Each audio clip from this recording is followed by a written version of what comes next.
Hi, Scott Hogle for the new best-selling business book, Persuade. There's a magnet you've probably noticed on the front cover of Persuade. Well, I want to give you a little bit of hint. That magnet is you. Persuade's about learning how to become magnetic in growing your influence, income, and relationship ability. One of the ways that you can create influence and become magnetic in your life towards someone else is what I call the ability to acknowledge a past decision or success in another person's life. This principle works whether it's in business or in your personal life. And let me illustrate it with a story. There was a guy named Joe Girard. Maybe you've heard of him before.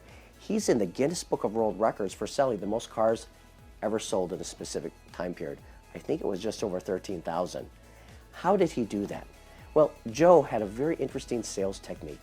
Whenever a customer would pull on the lot with their old car, wanting to trade it in for a new one, before Joe would talk to them about the new one, and in other words, what he wanted to sell them, he would talk about what they had in the past.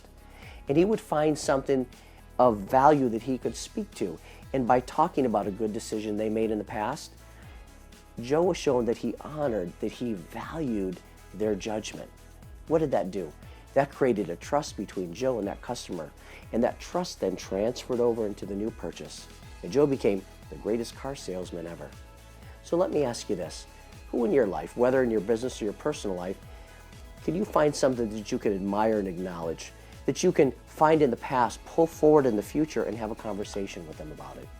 Here's what it said, that everyone's got greatness inside of them, but you've got to look for it. But when you look for it and speak to it, greatness comes out. You know what? The opposite's true too.